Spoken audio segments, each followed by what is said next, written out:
Goja niseme initoke. Tafadhalini goja Rigiji apewe heshima. Yeye ni mzee.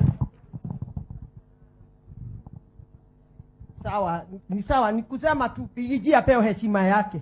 Yeye ndiye amesimama na Wajiko ambaye ako pale mashinani.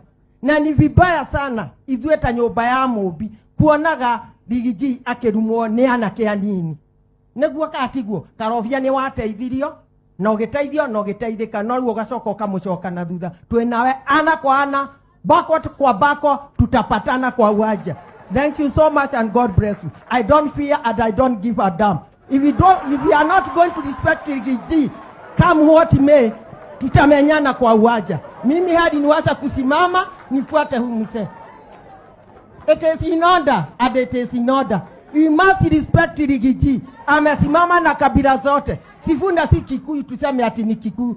Mimi sio Sifuna. Kabila yote inasimama na Rigiji. Tuombe nchi hii. Nchi hii ni ya muhimu kuliko sisi wanasiasa.